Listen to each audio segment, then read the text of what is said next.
नमस्कार सभी को। परीक्षा जंक्शन के इस प्लेटफॉर्म पे, इस YouTube चैनल पे और सभी मेरे भाइयों को, सभी मेरे विद्यार्थियों को, जितने भी सोशल मीडिया प्लेटफॉर्म है उन सभी पर मैं हार्दिक स्वागत करता हूं। लेकिन हार्दिक स्वागत तभी हो सकता है जब आप हमारे परीक्षा जंक्शन के जितने भी सोशल मीडिया प्लेटफॉर्म है आप उनसे जुड़ जाइए, क्योंकि तो बात करते हैं नेक्स्ट। आज हमारी बात करते हैं थिंकर्स की। तो राजा राम मोहन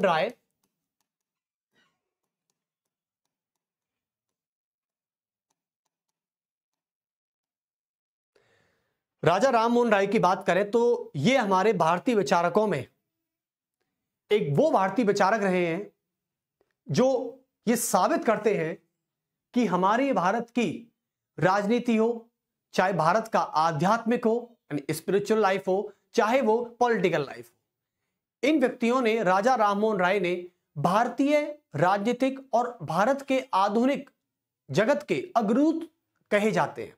यानी इन्होंने क्रांति लाने में कोई कसर नहीं छोड़ी, लेकिन इनके क्रांति लाने का थोड़ा सा एक इनका नजरिया कह दो या इनकी अप्रोच कह दो, थोड़ा डिफरेंट था। ऐसे नहीं थे जैसे कि बाल गंगाधर तिलक आए। मैं ये नहीं कह रहा कि तिलक ने जो काम किए वो खराब थे या वो थोड़े कम थे या कम अग्रेसिव थे, ऐसा नहीं था। तिलक ने भी अपनी रणनीति के साथ, अपनी स्ट्रेटेजी के साथ जो भी कुछ किया, चाहे वो स्वराज की मांग की हो और चाहे वो प्लेग कमिश्नर रेंट की हत्या के खिलाफ लोगों को भड़काना हो, चाहे वो अंग्रेजों से अपील करने की बात हो, किसी भी प्रकार के मामले हो, लेकिन राजा राममोहन राय थोड़े से डिफरेंट थे। इनकी एजुकेशन, इनकी नौकरी, इसके बाद इन्होंने कुछ ऐसा सोचा कि मुझे भारत के लिए कुछ करना है और भारत के लोगों के लिए अंदर मुझे पॉलिटिकल अवेयरनेस को लाना है, क्योंकि पॉलिटिकल अवेयरनेस तभी आ सकती है जब लोग पढ़े लिखे होंगे। तो इन्होंने शिक्षा में भी बहुत अच्छा काम किया, व्यक्ति के अधिकारों को लेकर बहुत अच्छा काम किया, प्रेस की स्वतंत्रता को लेकर बहुत अच्छा काम किया, और आध्यात्म तो है ही है, खैर वो तो सबसे बड़ा ब्रह्मास्त्र है। चलिए, तो राजा राममोहन राय की हम बात करें तो इनका जीवन परिचय मैं लगभग बता चुका था।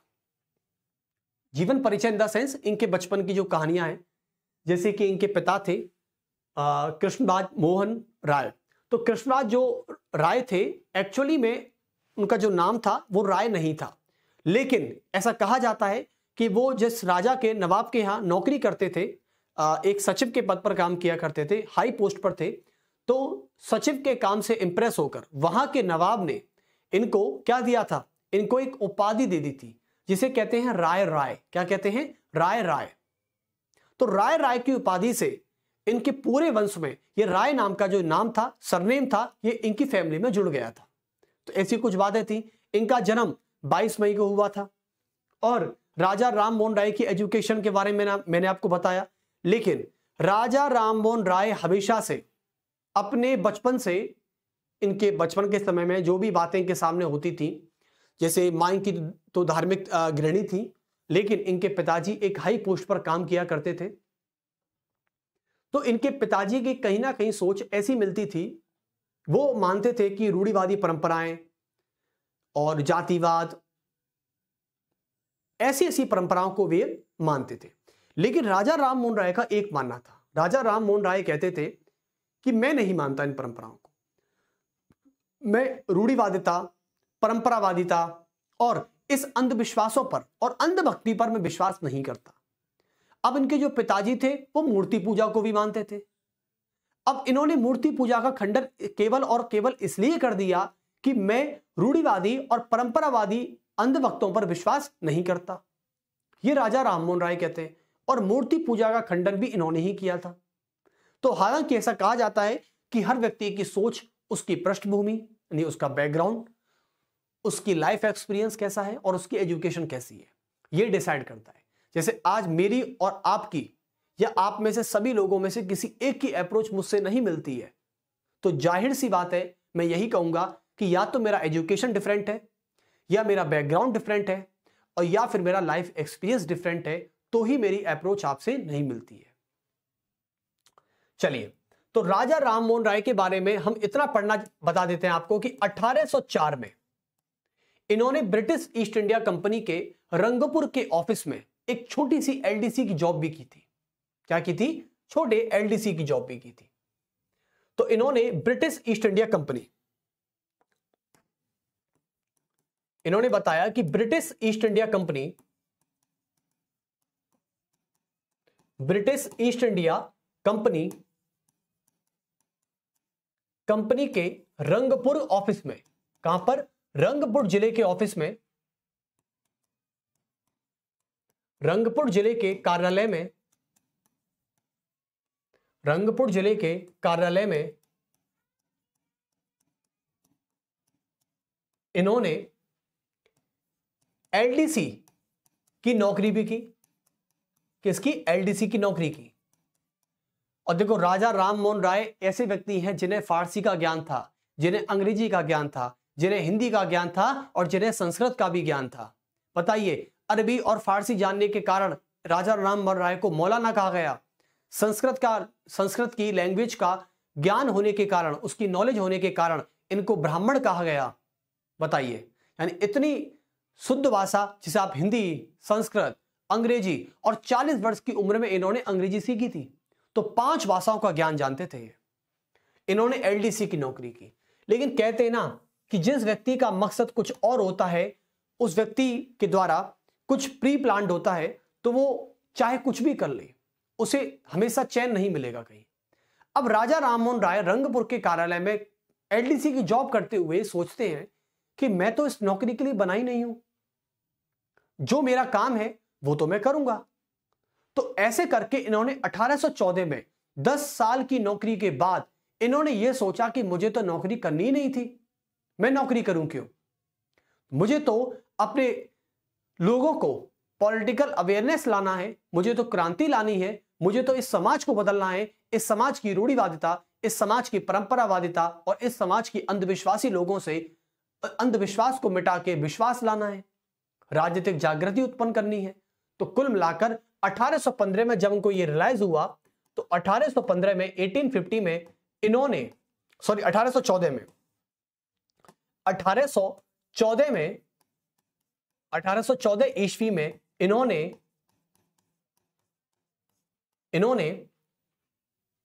यह पाया कि मैं इस नौकरी के लिए बना ही नहीं हूं, कि मैं इस नौकरी के लिए बना ही नहीं हूं, नौकरी के लिए बना ही नहीं हूं,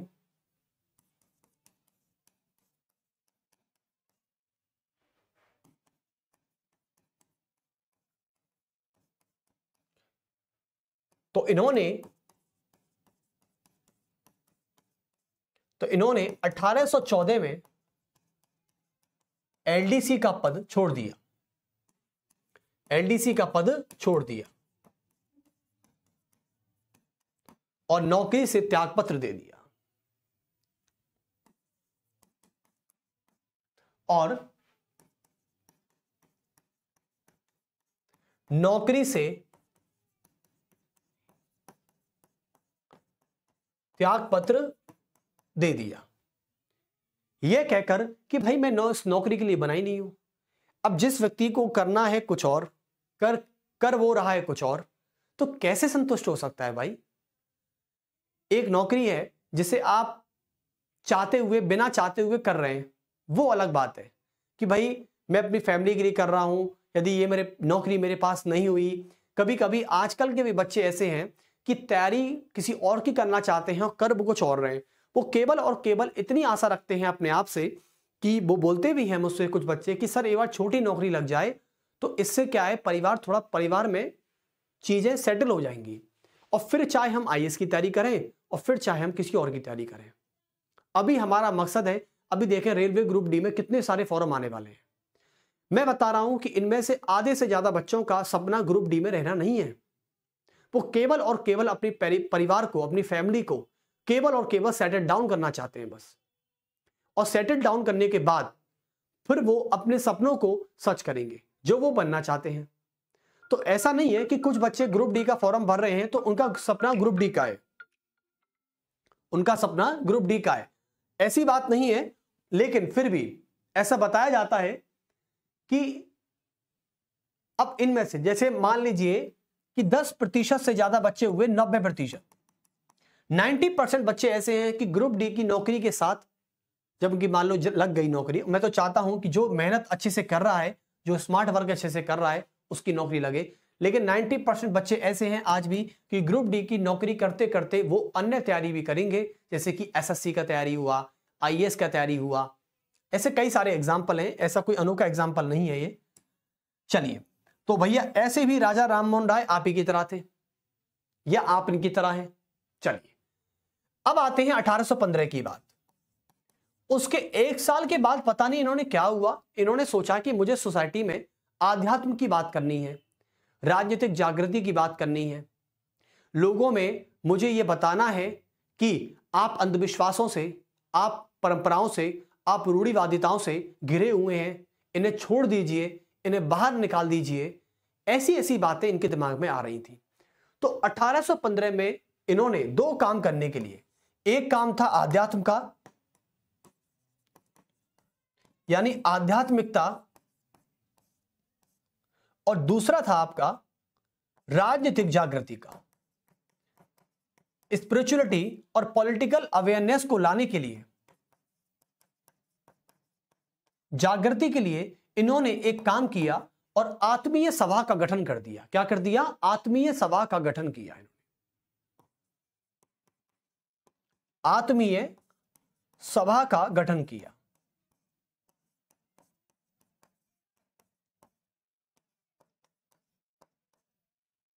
बताइए, अब जब व्यक्ति आत्मीय सभा का गठन करता है तो वो केवल और केवल यह देखता है कि समाज में इससे या तो आध्यात्मिकता आएगी। देखो, आध्यात्मिकता का मतलब अंधविश्वास नहीं होता। आपको मैं इतना बता दूं, यदि कोई व्यक्ति अपने धर्म को मानता है तो वो जरूरी नहीं कि वो अंधविश्वासी है। ऐसा भी हो सकता है कि वो धर्म को मानने के साथ साथ थोड़ा सा प्रैक्टिकल भी है, थोड़ा सा चीजों को रियलाइज भी करता है। तो कहीं भी राजा राममोहन राय ये नहीं कहते थे कि मैं अंधविश्वास को मिटा के आध्यात्म इसलिए लाना चाहता हूं कि दोनों में समानता है। ऐसा नहीं है, बल्कि आध्यात्मिकता तो आपको कभी अंधविश्वासी बनाना ही नहीं चाहती। ऐसा हो सकता है, और मेरा मानना भी सही है, यही है कि भाई आध्यात्मिकता अंधविश्वास में अंतर होता है।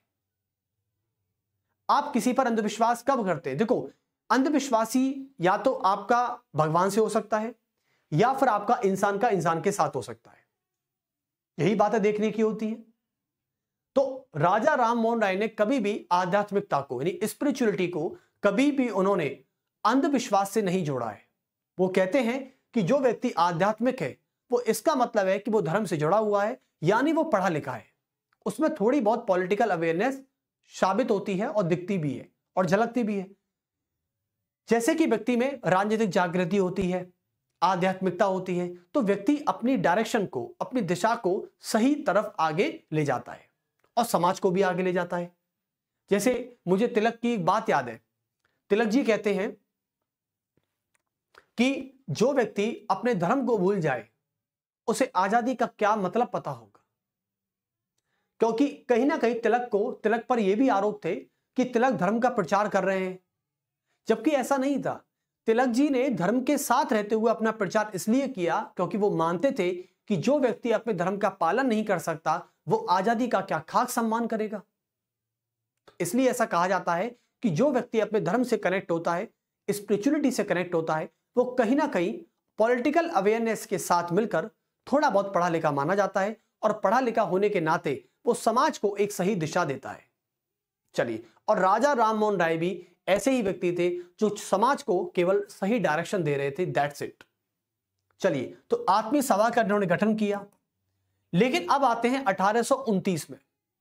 1829 में इन्होंने वो काम किया। 1828 में, चलिए, तो कहते हैं कि समाज को अंधविश्वास से मुक्त, समाज को अंधविश्वास से मुक्त और तर्कवाद के आधार पर और तर्कों के आधार पर व उदारवाद के आधार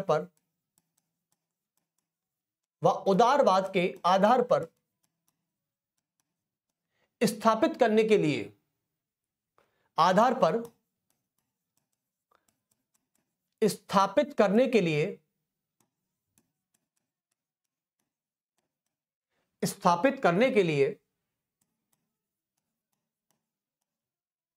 इन्होंने क्या काम किया? आपको पता है आपके जीके में क्वेश्चन पूछा जाता है कि ब्रह्म समाज की स्थापना कब और किसने की? यह ब्रह्म समाज एक संगठन नहीं था, यह एक क्रांति थी। क्या थी? एक क्रांति। और ऐसा बताया जाता है कि समाज को, यदि समाज है, सोसाइटी है, उस सोसाइटी में मान लीजिए अंधविश्वास को मिटाना है, ठीक है, और उस सोसाइटी में हमें तर्क स्थापित करने हैं, और उस सोसाइटी में हमें लोगों को थोड़ा लिबरलिज्म बनाना है, उदारवाद बनाना है। तो उस उदारवाद को स्थापित करने के लिए, क्योंकि खुद राजा राम मोहन राय एक उदारवादी थे, और इसलिए पॉलिटिकल अवेयरनेस को लाने के लिए, उदारवाद को स्थापित करने के लिए और तर्कों को स्थापित करने के लिए इन्होंने 1828 में एक ब्रह्म समाज की स्थापना की। ब्रह्म समाज की स्थापना की। तो यह एक संगठन नहीं था, बल्कि यह एक सोच थी जो समाज को, उसकी सोसाइटी को एक सही डायरेक्शन दे सके। क्योंकि सही डायरेक्शन, आप मुझे बताइए कि जो व्यक्ति अंधविश्वासी है वो क्या तर्कों को मानेगा? वो क्या थोड़ा उदारवादी रहेगा? ऐसा हो सकता है क्या? आज मैं किसी ऐसे व्यक्ति से मिलता हूं जो घोर अंधविश्वासी है, जो मतलब यदि किसी भी चीज पर विश्वास कर बैठा है तो इतना विश्वास कर बैठा है कि उसको बाहर लाना अब मुश्किल हो चुका है। समझ गए ना? अब इसका मतलब यह है कि वो इतना अंधविश्वासी है कि वो किसी सही बात को मानने के लिए तैयार ही नहीं है। वो तो उसी गलत बात को या उसी सही बात को इतना सच मान के बैठा है कि वो उस दुनिया से बाहर नहीं निकलना चाहता। अब मुझे बताइए कि अंधविश्वासी व्यक्ति क्या करेगा? या तो कुरीतियों को जन्म देगा। अंधविश्वासी व्यक्ति या तो जन्म दे सकता है कुरीतियों को, या फिर जन्म देगा कुप्रथाओं को। भाई या तो कुरीति है या कुप्रथा है। उसके अलावा बात करते हैं नेक्स्ट, या फिर वो जन्म दे सकता है कैसे? ऐसे रीति रिवाजों को जिससे महिलाओं का शोषण होता हो, जिससे महिलाओं का एक्सप्लॉयटेशन होता हो। मुझे एक बात बताइए, सती प्रथा क्या है? ये हमारी सोसाइटी में जो सती प्रथा थी हिंदू समाज में, ये क्या थी? सती प्रथा केवल और केवल महिलाओं के सम्मान, उनकी डिग्निटी और उनका शोषण पर चोट पहुंचाकर उनका शोषण करती थी। भाई यदि किसी महिला का पति खत समाप्त हो चुका है तो उसको अपनी अग्नि में दाह संस्कार करना है अपने पति के साथ, तो यह गलत है। यानी इसका मतलब अंधविश्वासी व्यक्ति या तो कुरीतियों को जन्म देगा या कुप्रथाओं को जन्म देगा, या ऐसे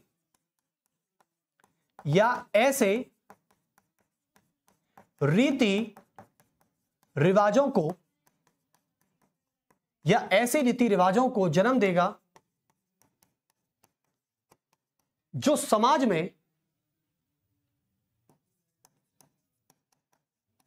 समाज में अंधभक्ति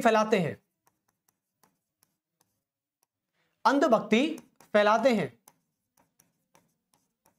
और सबसे बड़ी बात है कि वो मानते हो नहीं किसी की। एक बार ओशो कहानी सुना रहे थे। ओशो का पाला किसी अंधविश्वासी से पड़ गया।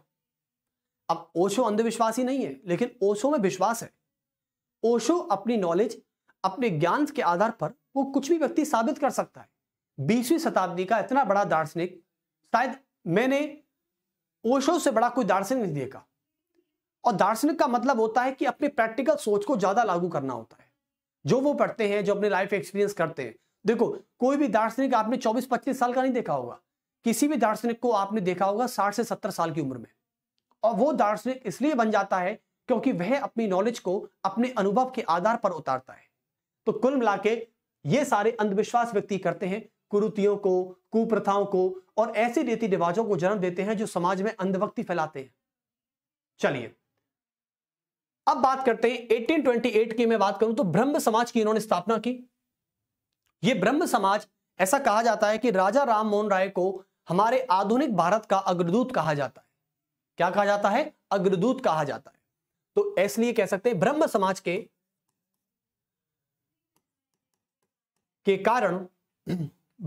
के कारण राजा राम मोहन राय को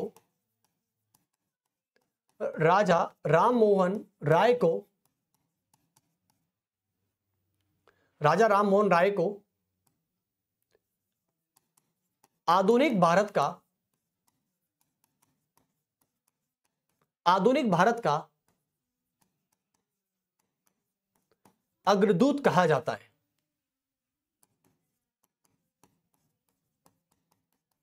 आधुनिक भारत का अग्रदूत कहा जाता है।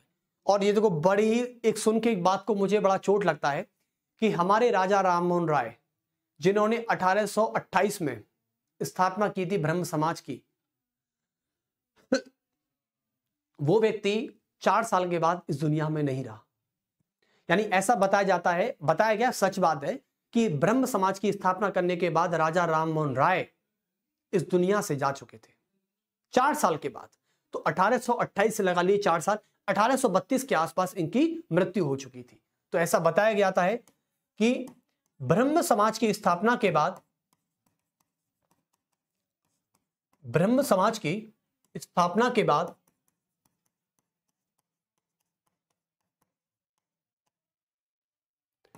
राजा राममोहन राय की 4 साल बाद मृत्यु हो चुकी थी। 4 साल बाद मृत्यु हो चुकी थी, ऐसा बताया गया। देखो, ब्रह्म समाज ने दुनिया को बदला है, भारतीय सोसाइटी को बदला है।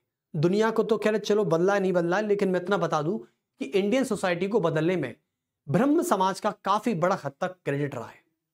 और इस क्रेडिट को, चाहे वो शिक्षा का जगत हो, चाहे वो पॉलिटिकल अवेयरनेस का काम करना हो, चाहे अंधविश्वास को मिटाना हो, और चाहे हमारी सोसाइटी में तर्कवाद को स्थापित करके उदारवाद को स्थापित करना हो, इन सब कामों में ब्रह्म समाज की बड़ी ही भूमिका रही है। चलिए, अब मैं बात कर लेते हैं कि राजा राममोहन राय ने मौलिक अधिकार और व्यक्तिगत अधिकारों का समर्थन किस प्रकार किया है। चलिए, तो राजा राममोहन राय ने ब्रह्म समाज के माध्यम से, राजा राममोहन राय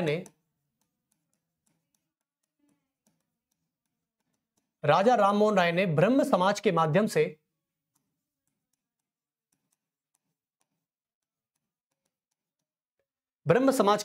से सोसाइटी में या तो तर्कवाद स्थापित किया, या फिर ऐसा बताया जाता है तर्कवाद के बाद उदारवाद को स्थापित किया। और उदारवाद के बाद यदि स्थापित करते हैं तो राजा राममोहन ने ब्रह्म समाज, केवल एक ही, ये सोसाइटी नहीं थी, आप इसको सोसाइटी मत मानिए सर कोई संगठन बना दिया, ऐसे कितने संगठन आए और कितने संगठन चले गए, ऐसा कुछ भी नहीं है। लेकिन ये संगठन नहीं, बल्कि ये हमारी सोच थी जो एक हमारे सोसाइटी को एक सही डायरेक्शन दे रही थी। That's it. तो इन्होंने तर्कवाद बनाया, इन्होंने उदारवाद स्थापित किया, और उदारवाद के साथ इन्होंने व्यक्तिगत अधिकारों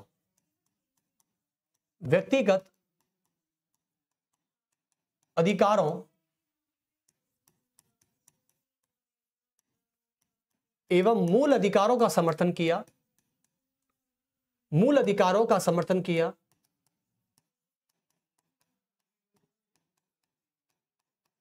अब चलिए इस पॉइंट की बात करते हैं। उसके अलावा बात करते हैं नेक्स्ट, इन्होंने प्रेस की स्वतंत्रता का समर्थन किया।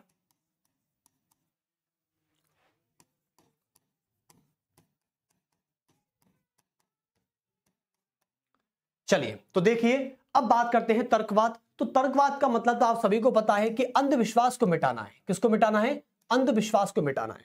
तो आप यहां पर लिख सकते हैं कि इन्होंने अंधविश्वास को मिटाया, अंधविश्वास को मिटाना। उसके अलावा बात करते हैं उदारवाद की। तो उदारवाद का मतलब होता है कि जैसे कि एक क्रोध होते हैं, ठीक है। उदारवाद का मतलब होता है कि कुप्रथाओं पर और कुरीतियों पर इतना अधिक विश्वास नहीं करना।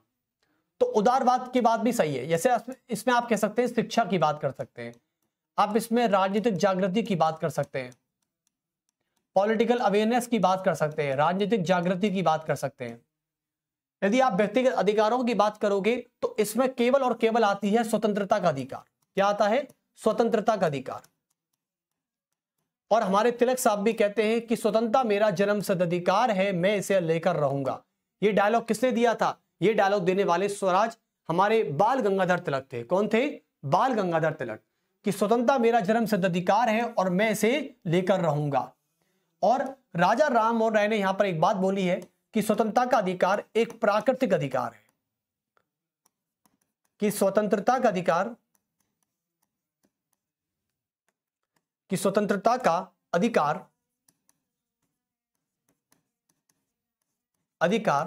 एक प्राकृतिक अधिकार है।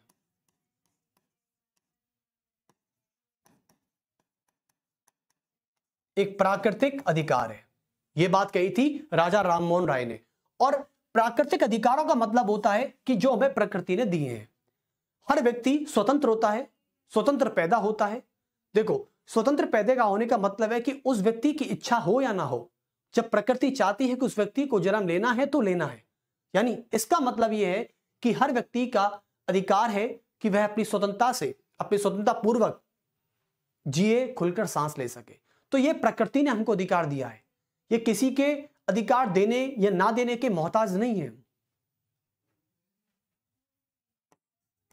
जैसा कि तिलक साहब ने भी कहा है, जैसा कि तिलक जी ने भी कहा है, तिलक जी ने कहा है, जैसा कि तिलक जी ने कहा है कि स्वतंत्रता का अधिकार, कि स्वतंत्रता का अधिकार एक जन्म सिद्ध अधिकार है।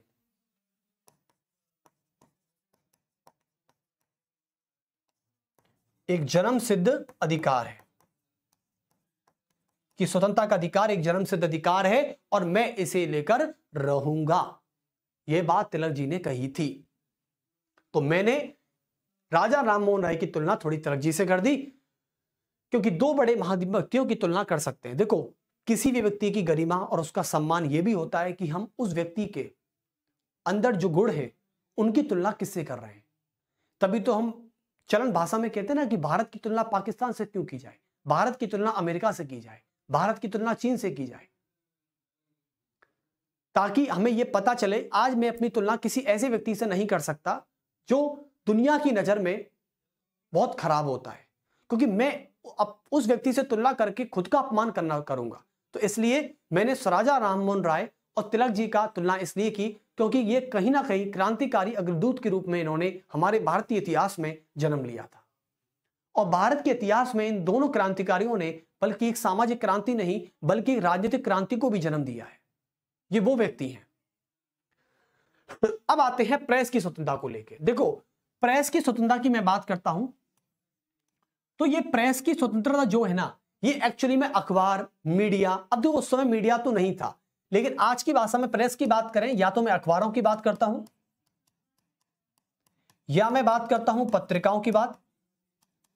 अखबारों, पत्रिकाओं और मीडिया की बात करूं तो भी इसमें आ सकता है। सोशल मीडिया भी आजकल प्रेस में ही आता है। तो प्रेस की बात है अखबार, पत्रिकाओं और मीडिया की। लेकिन अब बात करते हैं प्रेस की स्वतंत्रता को लेके। आपको पता है कि 1815-14 के आसपास ब्रिटिश सरकार ने जब अखबारों के छपने पर, पत्रिकाओं के छपने पर बैन लगा दिया था। क्या लगा दिया था? बैन। और बच्चों देखो, प्रेस की स्वतंत्रता को लेके हमारे राजा राम मोहन राय नहीं बल्कि भारत के अनेक क्रांतिकारी और भारत के अनेक समाज सुधारकों ने भी प्रेस की स्वतंत्रता का समर्थन किया है।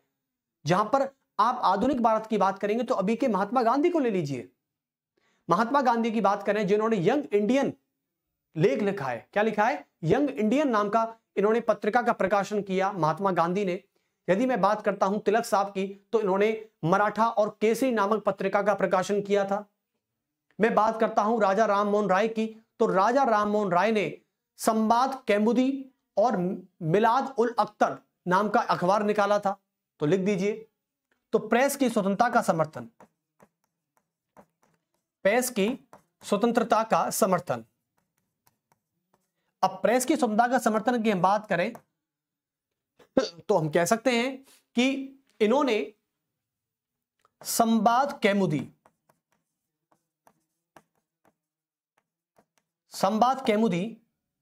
एक तो इस अखबार का समर्थन किया था और इस अखबार की पत्रिका का प्रकाशन भी किया था। संवाद कौमुदी, और एक थे मिलात उल अख्तर। मिलाद उल अख्तर नाम का इन्होंने क्या निकाला, एक अखबार भी निकाला था। तो ये दो अखबार फेमस हैं, जैसे कि महात्मा गांधी का है यंग इंडियन। क्या है? Young Indian. महात्मा गांधी ने भी अपने दौरान, यानी अपने समय के दौरान, आधुनिक भारत में जब उस समय अंग्रेजी गुलाम थे हम, तो उस समय महात्मा गांधी ने यंग इंडियन नाम का एक लेख प्रकाशित किया था। ऐसे ही तिलक साहब ने मराठा और केसरी नामक पत्रिका का भी समर्थन किया था। मराठा और केसरी पत्रिका का प्रकाशन भी किया था। तो ये थे हमारे राजा राममोहन राय। राजा राममोहन राय ने कभी भी इस बात का हमेशा से उल्लेख किया है, यदि मैं किसी चीज के खिलाफ हूं तो वो है अंधभक्ति, अंधविश्वास, सामाजिक कुरीति, अशिक्षितता, जिसे आप कहते हैं असाक्षरता, यानी जो पढ़ा लिखा नहीं है। जो पढ़ा लिखा नहीं है वो कभी आध्यात्म हो ही नहीं सकता।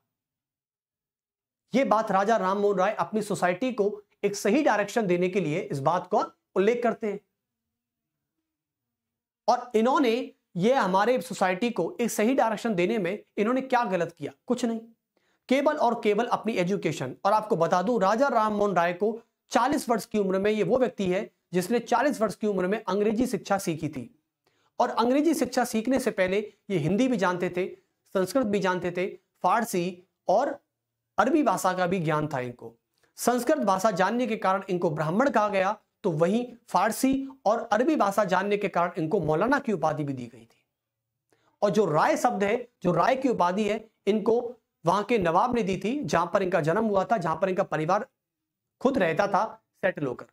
तो इनके कृष्णराज जो थे, उन्होंने ही इनको राय की उपाधि प्रदान की थी। और तभी से इनके वंश में राय चला आ रहा है। लेकिन इन्होंने अपने पिताजी की सोच के विपरीत होने के कारण, इनकी पिताजी से नहीं बनी, तो इन्होंने अपना घर छोड़ दिया और घर त्याग दिया।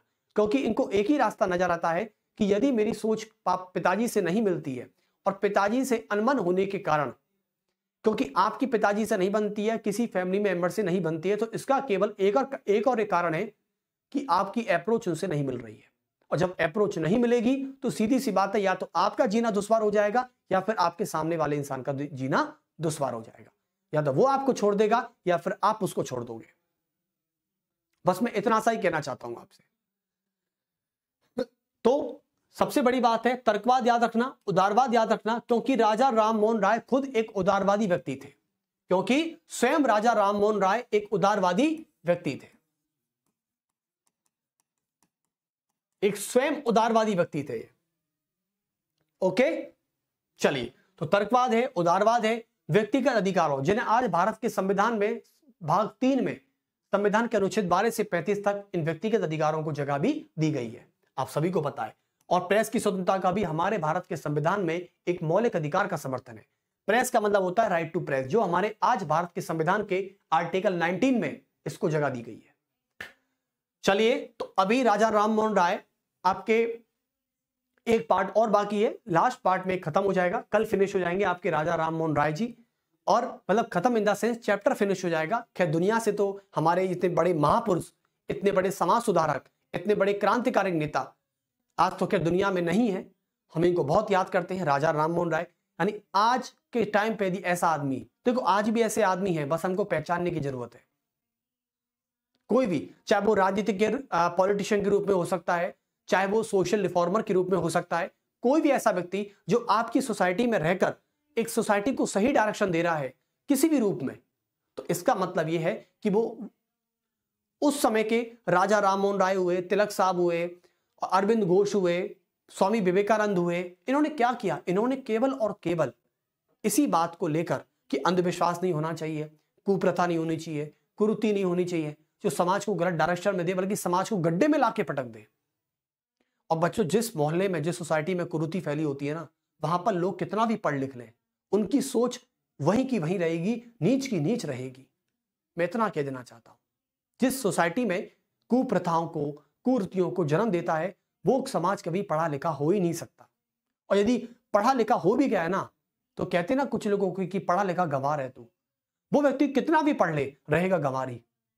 तो इसलिए सोसाइटी में इन कुरीतियों को, इन कुप्रथाओं को नहीं फैलाइए और राजा राममोहन राय की बात को याद कर लीजिए एक बार। चलिए तो फिर मिलते हैं आपसे नेक्स्ट पार्ट में राजा राममोहन राय को लेकर। जल्दी मुलाकात होगी नेक्स्ट पार्ट, और नेक्स्ट पार्ट इसका लास्ट पार्ट होगा। चलिए।